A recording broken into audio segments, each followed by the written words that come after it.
In South Sudan, people start their day washing up with cow urine. It keeps them energized all day and even turns their hair yellow. They guard their cattle fiercely, ready to use AK-47s on anyone daring to steal from them. In Ethiopia, some folks live side by side with hyenas. They protect their villages from wild dogs and even make a living through this unique partnership. Salt workers haul massive salt blocks onto camels and trek through the desert for 3 grueling days just to trade them for essentials in town. In Botswana's wetlands, fishermen slog through icy, muddy swamps trying to catch fish. Every cast feels like a fight against nature. In Côte d'Ivoire, gold miners work deep in unstable 50-foot pits, held up by nothing but flimsy wooden beams. It's like the ground could collapse at any moment. In Jamaica's remote mountains, people collect bat droppings in dark caves. It's natural fertilizer, and they can sell it for a good price. In Madagascar, scavengers dig through trash, turning scraps into things they can actually use. You'll also see rickshaw pullers sweating it out, hauling carts over rough roads under the blazing sun. Across Africa, these little-known jobs highlight the grit and determination it takes to survive. Malugeta is the only guy around who can spend his nights with hyenas and come out just fine. Every night, he shows up like clockwork, bringing dinner to his wild friends, like it's no big deal. Back when he first started, he was terrified. The moment he spotted one, he'd take off running. And honestly, who wouldn't? Hyenas are massive, crazy strong, and downright deadly. One could easily take down a full-grown man, but after 26 years, he's built a bond with them that's hard to explain. He understands how they move, how they communicate, and even knows the low growl that means, "Stay away." That kind of connection lets him handle them like it's second nature. It's not just a job. It's something his dad passed down to him. Not far from where he feeds them, there's a cave where the pups stay hidden. They're skittish, disappearing at the smallest sound, while their mum keeps a close watch. Every now and then, Malugeta sells a pup or two to Zusto make ends meet. But that doesn't change how much he cares for them. He's made it clear he'll keep feeding and protecting these animals for as long as he's around. For the Mundari, cows are more than animals. They're a sign of wealth and status. The size of the herd and the strength of the cattle show a family's pride and power. The men take guarding the cows as their top priority. With AK-47s in hand, they'll shoot anyone who tries to steal one without hesitation. Milk is precious to them, and losing a cow worth $700 or $800 would be a huge blow. Every morning, the men are out with the herd, watching every cow closely, ready to act the moment something doesn't seem right. They also see cow urine as something special. To them, it's nature's way of keeping things clean and healthy. They wash with it, swearing it helps them stay fresh and alert. They even use it to dye their hair, believing it makes it stronger and tougher. But mostly, they rely on it as a natural disinfectant to clean and care for their skin. Out in the salt fields, camels move slowly under the blazing sun, while workers are already busy breaking salt from the ground. The process is straightforward. Cut the blocks, clean them off, and hand them over to be shaped and finished. The pay is barely enough to survive, just a few dollars for hours of exhausting work. Iroa, the oldest worker in the group, has spent 18 years here, doing whatever it takes to feed his 6 kids. Every day, he pushes through the scorching desert heat because taking a break isn't an option. He has to pay for food and shelter at the field, while still providing for his family back home. There's no shade here, and the sunlight bouncing off the salt crystals burns the workers' eyes, hands and feet. When the day ends, they rinse off the dirt with the little water they have, trying to rest before the next long trek. Iroa leads 30 camels, each loaded with 200 kilos of salt, on a tough 3-day journey to sell it in the nearest town. On a cold morning, Marek and his brother are out at the edge of a drying lake, pushing a wooden boat through thick mud. They're not stuck. They're working, digging through the mud to find fish. They're not alone. A dozen others are out there too, facing the freezing air and heavy mud. In the middle of the lake, the mud is still soft, hiding countless catfish. For Marek and the others, those fish are their only chance to earn money and keep their families fed. This isn't just fishing, it's survival. Swinging the heavy net, Marek feels his shoulders burning. The freezing mud makes his feet go numb, and the cold bites through his whole body. Hunger and thirst push him to the brink, but he keeps going. Then, a cow gets stuck deep in the mud. It's been there for a while, but it's still alive.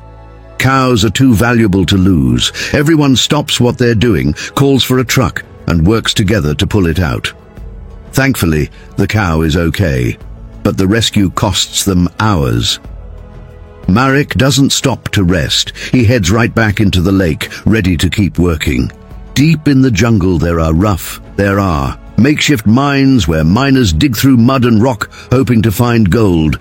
The conditions are bare bones. Some mines don't even have proper tools. To get down, they grip shaky old ladders, carefully checking every step so they don't fall. Reaching the bottom, 15 meters down, is just the start, and danger is everywhere. For these miners, it's still better than starving on failing cocoa farms. Guys like Marek choose this life because it feels like their only shot at something better. Inside the mines, rickety wooden beams barely hold the tunnels together. A collapse could happen any time, wiping out their work and their hopes. The job begins by clearing surface dirt, then digging deeper to find rocks with traces of gold. The gold is usually buried 20 meters underground, and even when they find it, there's barely enough to make it worth it. But for Romeric, that tiny chance is enough to keep going. He refuses to spend his life trapped on his family's farm. He got to attend school for a few years, but his family couldn't afford to keep him there, so he had to drop out. Since then, he's been struggling to find stable work, and mining felt like his only option. Côte d'Ivoire is a young country full of potential, but life for its youth is tough and full of challenges. His goal is simple: find gold, turn it into a fortune, and go back home to start a family. All he wants is to give his kids a better future, a chance to go to school, get an education, and grow up without the struggles he's faced. Once the rocks are crushed, the women take over, sifting them by hand. They stand in dirty water, shaking sieves all day in a job that's way harder than it looks. Many bring their kids along so they can watch over them while getting some extra help. Some kids work here alone, just trying to save enough for school supplies. Deep in the caves, thousands of bats hang from the ceiling. The workers rely on them. Their droppings are natural fertilizer that makes crops thrive. The bats sometimes drop their gifts on the workers, cold, wet splats landing out of nowhere. It's not pleasant, but they've learned to ignore it. Generations of bats have built up piles of guano, turning the caves into a treasure trove of fertilizer. It's pure, chemical-free, and it helps grow healthy fruits and vegetables. For Bouts, it's not the bats that scare her, it's the snakes hiding in the caves. One bite from a venomous snake could be fatal. The thin air inside is another challenge. She often has to stop, step outside to breathe, then go back in. Bouts started working here when she was 21, and now, at 55, she's still at it. But she doesn't want this life for her kids. She dreams of a future where they don't have to struggle like she has. Still, her work pays off. Every bag of bat guano she collects sells for $1.20. In a place where most people make less than $400 a month, that's a solid income. Scrap collectors are the unsung heroes of the city, picking up discarded items from every corner and bringing them to places like this workshop. With skill and effort, what seems like junk gets transformed into practical, everyday tools. They don't have the money for fancy machines, so everything is done by hand. Years of experience and teamwork keep things running smoothly. For them, this is more than a job, it's the backbone of their family's survival. The workshop feels like one big family, with everyone working together to make ends meet. Skills are passed down through the generations. Older workers teach the younger ones, making sure the craft lives on. Take their barbecue grills, for example. They turn scrap metal, like old computer panels, into simple, affordable grills. A $1 sheet of metal becomes a $2 grill. a far cheaper option than what stores sell, and people can't get enough of it. In a single day, they can make up to 15 grills by hand, a level of efficiency that's hard to beat. It's not just grills, though. They also create custom pieces, like chimney pipes and drainage systems, proving they can handle almost anything. This work doesn't just feed their families. It gives them purpose. Watching a piece of scrap metal turn into a sleek barbecue grill and seeing the smile on a customer's face makes it all worth it. Here, every discarded item is a chance for something new, something valuable. Madagascar, one of the poorest countries in the world, still relies on a job that's nearly extinct elsewhere: rickshaw pullers. These workers use nothing but their legs and sweat to earn a living. Olivier is only 23, but he's already been doing this for 2 years. He rides a tricycle, hauling coal and other goods across the city. Today, he's delivering a 40-kilogram bag of coal to the market. He'll earn less than $1 for the trip, but it's enough to help support his family. Rickshaws are much cheaper than taxis, a fraction of the cost, which makes them the go-to transport for most people here. The trip from the warehouse to the market is just about 1 kilometer, but the steep, winding roads make it feel a lot longer. On downhill stretches, Olivier uses his feet to steer while carefully braking to keep the load balanced and safe. When he first started, he wore shoes, but the rough roads destroyed them so fast he couldn't afford to replace them. Now he runs barefoot, letting his feet toughen against the stones and dirt. Years of running have left his feet swollen, and his back constantly aches from the heavy loads. He's asked more experienced pullers for advice, but they all say the same thing: the pain is part of the job, and you just have to deal with it. In Madagascar, rickshaw pullers are often overlooked. Their hard work rarely gets noticed, let alone respected. On crowded streets, buses and taxis race by, barely noticing the rickshaw pullers struggling to make a living. When they fight their way up steep hills, drivers often honk impatiently, as if their slow pace is a nuisance. This lack of empathy makes an already difficult job even harder. After all the effort to deliver passengers safely, most people get out to help ease the burden. But not everyone does. One day, Olivier picked up a woman who didn't care how hard he was working.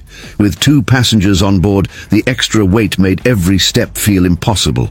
The wheels sank into the ground, but his pay didn't go up, and he still had to haul their bags. Like most pullers, Olivier doesn't own his rickshaw. He rents it for $2.50 a day, needing at least 3 trips to cover the cost and earn a profit. When it rains, things get worse. Slick roads turn every trip into a gamble. Even with all this, Olivier and the others keep going. They work from sunrise until the streets grow quiet at night. By the time they head home, they're too exhausted to move. Some nights, they even fall asleep on the side of the road. But Olivier tells himself, "This is hard, but it's all I've got. My family depends on me." He shares a small rented house with his wife and 3-year-old son. Years of grueling labor have worn him down. Today, he's cold, even in a heavy coat. Late that night, his wife notices he's soaked in sweat and shivering.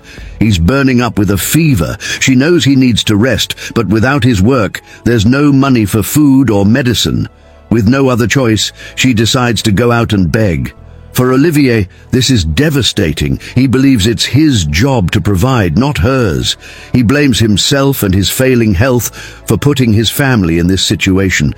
Even in his weakened state, Olivier forces himself up. He grabs his rickshaw and heads back out because he knows there's no other way. This is Jeff's Salvation, where we bring you raw, real stories from every corner of the world. If this story moved you, please like, share and subscribe to the channel. Let me know your thoughts in the comments. I'd love to hear from you. See you next time.